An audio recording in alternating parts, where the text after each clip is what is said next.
बिरगांव नगर निगम के चुनाव में सिर्फ 2 या 3 दिन बचे हैं जब मतदान होना है। उसके बाद रिजल्ट आ जाएगा। 23 तारीख को वो होगा दिन जिस दिन मतगणना होगी और ये निश्चित हो जाएगा कि किस वार्ड से किस प्रत्याशी को कितनी वोट मिली है, जनता ने किसको कितना आशीर्वाद दिया है। अभी फिलहाल मैं वार्ड नंबर 29 में हूँ और यहाँ पर मेरे साथ अभी कांग्रेस पार्टी से रियाज जी हैं और भारतीय जनता पार्टी से जो प्रत्याशी हैं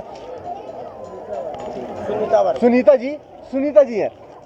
ये दोनों ही प्रत्याशी यहाँ पर हैं। आपके भी दावे हैं और आपके भी दावे। मैं चाहूँगा थोड़ा सा आप पीछे और इधर आ जाए, बच्चे लोग थोड़ा सा पीछे चल जाएं, आप इधर चले जाएं और हम दोनों से ही बात करेंगे। जैसा कि मैंने कल आपसे बात की तो आपने बताया कि आप जब चुनाव जीत जाएंगे, इस बार जब आप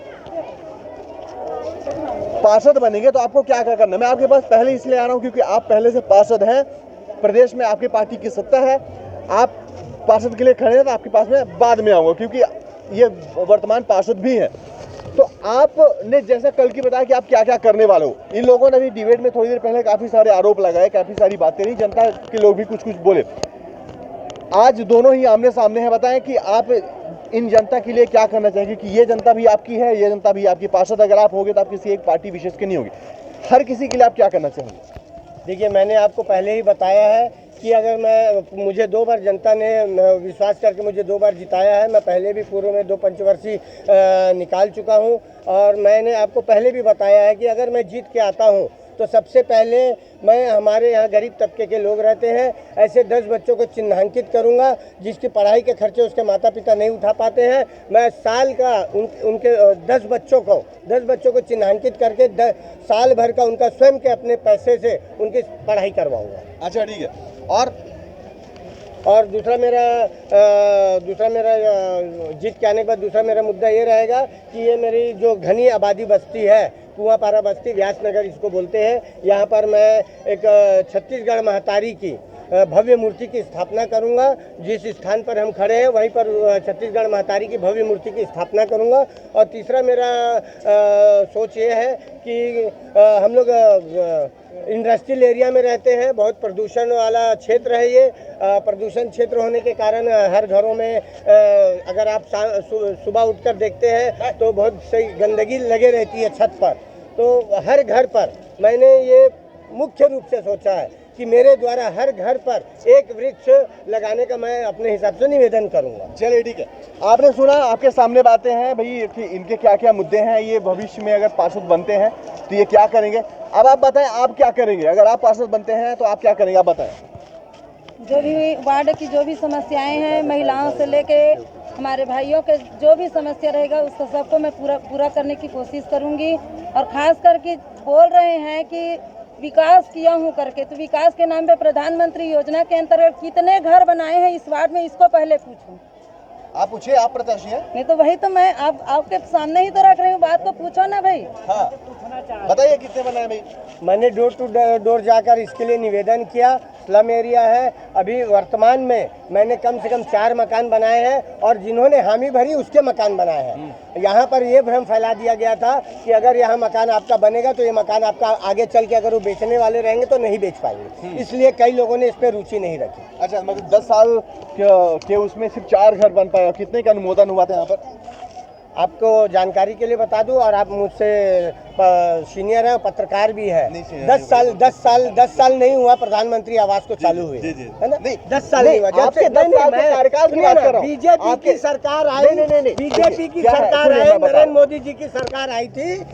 उससे पहले हमारे प्रधानमंत्री आवास योजना, हमारे इंदिरा गांधी आवास योजना चलता था, लेकिन पूरे आवास बनाने के बाद उस टाइम डोर टू डोर नहीं होता था। वही मैं आपको बताना चाह रहा था कि जो प्रधानमंत्री आवास योजना है ये पहले से चली आ रही, राजीव गांधी के नाम से थी, इंदिरा गांधी के नाम से थी, और उसको थोड़ा और ज्यादा सरल किया गया, फिर हर जगह नाम बदला गया। इंदिरा गांधी आवास योजना, उस पे कॉलोनी बनाई जाती थी। कॉलोनी बनाकर उस पे सर्वे करके जो उस पे पास आउट होता था उसको वहाँ पर मकान दिया जाता था। हाँ। तो इस दौरान मतलब आपके इलाके में मतलब सरकारी जमीनें नहीं है, आपके यहाँ पे प्राइवेट जमीनें ज्यादा हैं, लोगों के आवास पट्टा वाले ज्यादा हैं। बिल्कुल, आप यहाँ पर आबादी जमीन है, लेकिन यहाँ पर सारे लोग बस चुके हैं। और यहाँ से लगभग अभी आप वो देखेंगे, यहाँ से कम से कम 7 किलोमीटर दूर पे एक इंदिरा आवास योजना बना हुआ है, वहाँ पर लोग रह रहे हैं, लोगों को दिया गया है वहाँ पर। लोग चलिए, आप तो कह रहे हैं कि भाई इनको प्रधानमंत्री वाला आवास नहीं मिला, ये बोल रहे हैं कि रह रहे हैं, लोगों को आवास दिया गया, बता तो रहे हैं।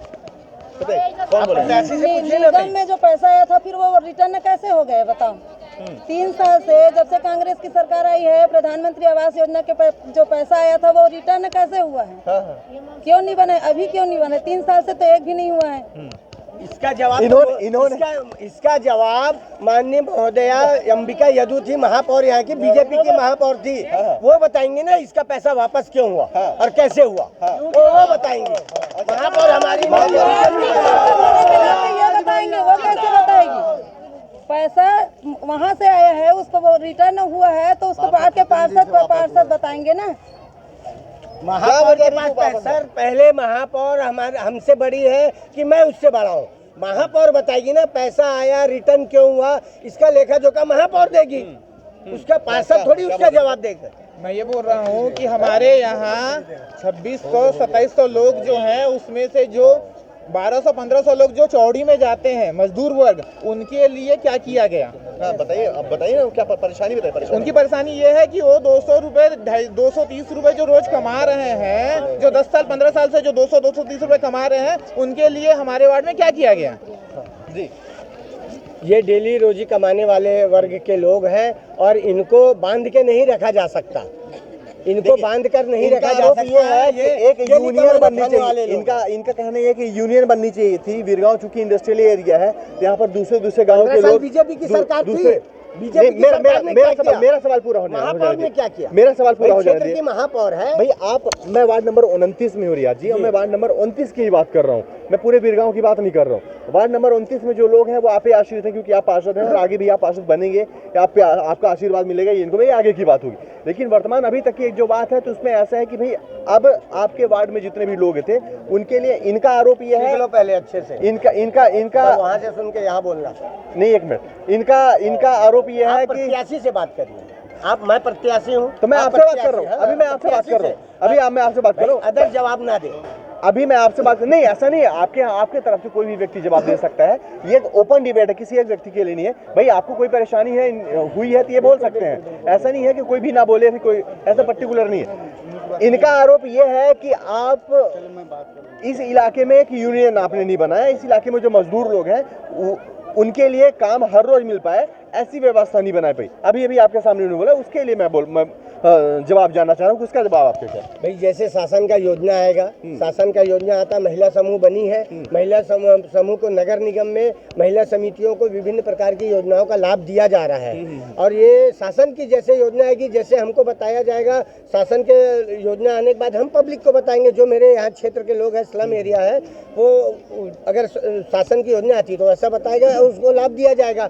महिला समितियाँ, हमारे यहाँ बहुत सी महिला समितियाँ जो नगर निगम से रिलेटेड है, और छोटे उद्योग जैसे अचार पापड़ और सिलाई मशीन, ये सब का काम कर रहे हैं। नहीं, अब जैसे इन्होंने चौड़ी में जाने वाले मजदूरों की बात करी, चौड़ों में जाने वाले मजदूरों के लिए व्यवस्था कैसे हो पाएगी, उनके लिए क्या योजना होनी चाहिए कि उनको रोज रोजगार मिल पाए, इसकी क्या आपकी तैयारी है? इसके लिए अभी ई श्रम कार्ड बनाया जा रहा है। ई श्रम कार्ड जितने भी हमारे मजदूर, ये शुरुआत है हमारे मजदूर भाइयों के लिए, हमारे शासन से बनाया जा रहा है, अभी बनाया जा रहा है। आप लगभग पार्षद हैं यहाँ पर, लगभग मेरे यहाँ ई श्रम कार्ड बीजेपी वालों ने पैसा लेकर बनाया, मैंने फ्री पे बनाया। मैंने पैसे लेने पर इन्होंने आपके ऊपर आरोप लगाया है कि आपने, जैसे एक बार लास्ट बार इंटरव्यू में आपने बोला था कि आप हर एक वार्ड में, हर एक गली में आपने पाइपलाइन पहुंचाई, एक एक व्यक्ति तक आपने नल पहुंचाया। इन्होंने आप पे आरोप लगाया कि अगर 230 घर हैं तो उनमें से 200 घरों से आपने 2-2 हज़ार रुपया पैसे चार्ज करवाए नगर निगम के द्वारा, अपने द्वारा, या फिर जो मशीनरी फिट कर रहे थे उनके द्वारा चार्ज लिया गया है, पाइप से लेकर के अलग अलग चीज़ों के लिए। इनका ये आरोप था। वो नगर निगम की योजना है। अगर कोई व्यक्ति पाइपलाइन मैंने कराया, अगर एक व्यक्ति भी, मेरे पूरे वार्ड की जनता यहाँ पर मौजूद है, अगर एक भी व्यक्ति बोल दे कि पाइपलाइन कराए है, पाइपलाइन में किसी ने पैसा लिया, भाई नगर निगम शासकीय है, नगर निगम में आवक की साधन कहाँ से आएगी? तो नल कनेक्शन जो होता है, नल कनेक्शन का 1500 रुपया चार्ज रहता है, वो शासन की योजना है, पार्षद की योजना नहीं है वो। इनका कहना है कि 1500 रुपया जो लिया गया है वो चार्ज रहता है नगर निगम। हाँ बता, क्या बोल रहे हैं? पूरे बिरगांव में, पूरे 6 गांव में, 39 वार्ड में ऐसा कोई भी सा वार्ड नहीं है जहां अभी जो नल कनेक्शन हुआ है, जो मोटा पाइप लगा गया है, जो प्रधानमंत्री जी की जो जल योजना लगी गई है, उस योजना में कहीं भी हर जगह निःशुल्क 0 रुपए में कनेक्शन घर का किया गया है। तो प्रधानमंत्री की जो चल रही है वो तो अमृत मिशन अलग है, अमृत मिशन ये है। अलग अलग से इनका करवा रहे हैं। इनका पूछिए कहना कि है, अलग इनका कैटेगरी कहना क्या है कि है? नल जल घर कैटेगरी। योजना से हाँ। इन्होंने हर घर में पाइप लगवाई है। जी, जिस भी योजना से पाइप लगाई गई उसी योजना से पूरे 6 गांव में पाइप लगाया गया है। कहीं भी एक भी रुपए नहीं लिया गया, पाइप का पैसा भी नहीं लिया गया है। हर जगह फ्री में नल कनेक्शन घरों घर किया गया। नल कनेक्शन पाइपलाइन डलने के बाद जो नल कनेक्शन होता है उसमें अगर किसी ने पैसा लिया है, वो अगर मजदूर आते हैं उसके, वो अपना चार्ज ले रहा है। अच्छा ठीक वो है, अपना ये मजदूर का जो नल वाली निगम का नल वाली बंधा हुआ बात चार्ज है। नल बस एक सेकंड, 10 मुश्किल से 5 मिनट और लूंगा आपको, 5 मिनट और लूंगा। अभी ये देखिए, ये रायपुर से पार्षद भी पहुंच गए यहाँ पे। अब इन लोग को जाना है शायद, बस 5 मिनट लूंगा यहाँ पर। अभी जब मैं शुरू कर रहा हूँ, अभी मैं जब शुरुआत में मैं यहाँ पे कर रहा था तो इन्होंने कहा कि इनको भवन चाहिए था, एक भवन चाहिए था। लेकिन एक ये जो भवन है, आंगनबाड़ी बनाई जा रही है जो पिछले साल भर से बनी, अभी तक कंप्लीट नहीं हुई है। यहाँ पर भवन चाह रहे थे कि एक भवन हो जहाँ पर लोगों की शादी ब्याह से लेकर हर तरह के कार्यक्रम करवाए जा सके, लेकिन आपने वो नहीं बनवाया।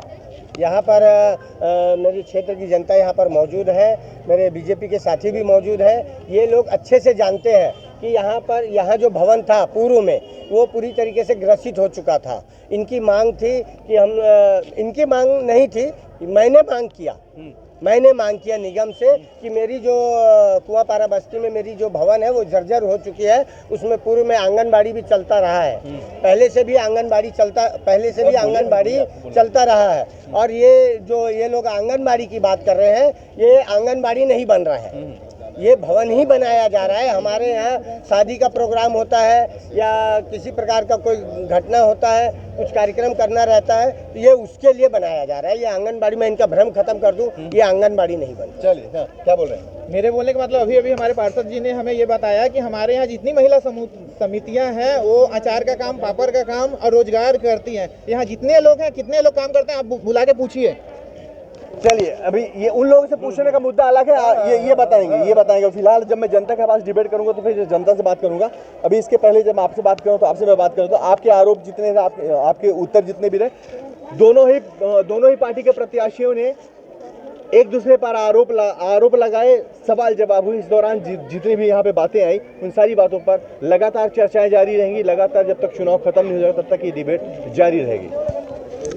कांग्रेस पार्टी